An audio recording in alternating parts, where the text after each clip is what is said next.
Assalamualaikum warahmatullahi wabarakatuh. Bagaimana kabarnya hari ini Soli dan Solihah? Semoga semuanya dalam keadaan sehat ya. Amin ya robbal alamin. Jadi hari ini kita akan belajar tema 5 subtema 3 muatan pelajaran matematika dengan judul materi kita yaitu penjumlahan pecahan berpenyebut sama. Sebelum memulai pembelajaran kita hari ini, mari kita berdoa. A'udzu billahi minasyaitonir rajim. Bismillahirrahmanirrahim. Raditu billahi robba wa bil islami dina wa bi Muhammadin nabiyya wa rasula. Rabbi zidni ilman warzuqni fahman wa amalan mutaqabbalan. Amin ya robbal alamin. Kita masuk di materi pertama kita yaitu penjumlahan 2 atau 3 pecahan berpenyebut sama.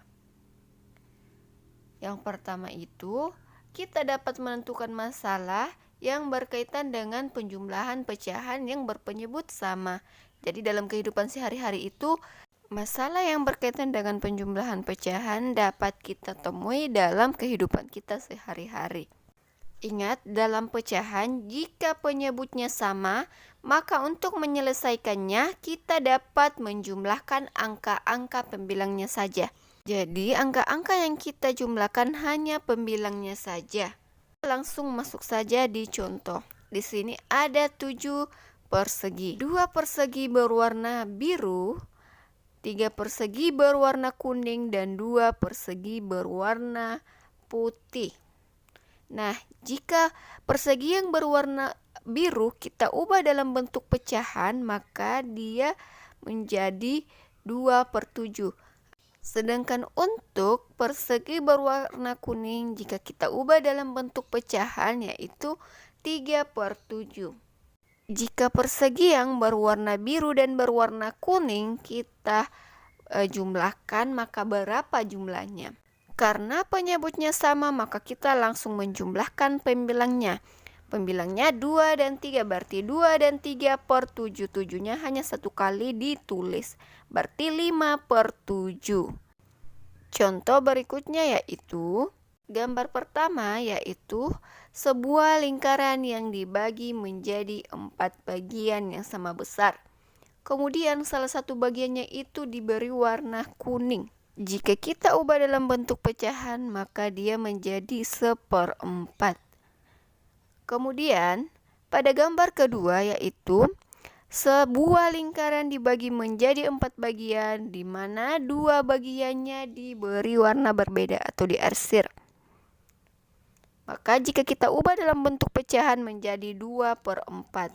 Dan untuk gambar ketiga yaitu sebuah lingkaran seperti pada gambar pertama.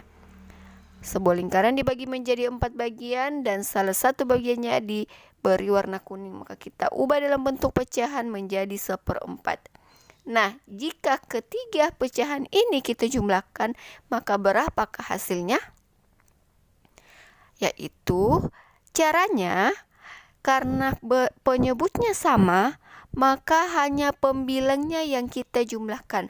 Pembilangnya yang mana? Yaitu 1, 2, dan 1. Berarti yang kita jumlahkan hanya 1 ditambah 2 ditambah 1/4. Ingat, penyebutnya jika sama hanya 1 kali ditulis. Ya, jadi jika kita jumlahkan menjadi 1 ditambah 2 ditambah 1/4. Hasilnya yaitu 4/4.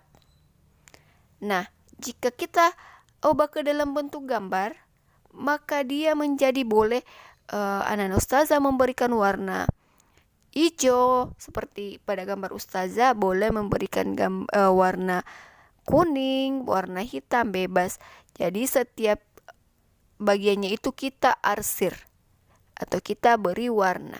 Jadi 1/4 ditambah 2/4 ditambah 1/4 hasilnya 4/4. Kita ke contoh selanjutnya. Di sini ada soal cerita. Ibu membawa satu loyang kecil kue bolu. Kue bolu dipotong menjadi 4 bagian. Di dalam bus, Dayu makan 1 potong kue. Ayah pun makan 1 potong kue. Berapa bagian kue yang telah dimakan Dayu dan Ayah? Nah, untuk menyelesaikan soal cerita ini, kita menggunakan penjumlahan. Caranya seperti apa? Jadi, kita ubah dalam bentuk pecahan. Untuk bagian kue yang dimakan oleh Dayu, jika kita ubah dalam bentuk pecahan, maka dia berubah menjadi 1/4. Nah, untuk bagian kue yang dimakan oleh Ayah, jika kita ubah dalam bentuk pecahan, yaitu menjadi 1/4. Nah, jika kita jumlahkan kedua pecahan ini, maka 1/4 ditambah 1/4 hasilnya 2/4. Kenapa 2/4? Karena yang kita jumlahkan hanya pembilangnya saja karena penyebutnya sama. Jadi 1 ditambah 1/4 hasilnya 2/4. Sekian untuk materi kita hari ini. Ustazah mengucapkan terima kasih kepada Nana Ustazah yang sudah menonton video ini dari awal hingga akhir. Tak lupa Ustazah mengingatkan kepada Nana Ustazah agar sholat 5 waktunya jangan sampai ketinggalan, berbuat baik dimanapun berada, dan selalu berbakti kepada kedua orang tua. Ustazah akhiri dengan membaca hamdalah alhamdulillahirobbilalamin. Wassalamualaikum warahmatullahi wabarakatuh.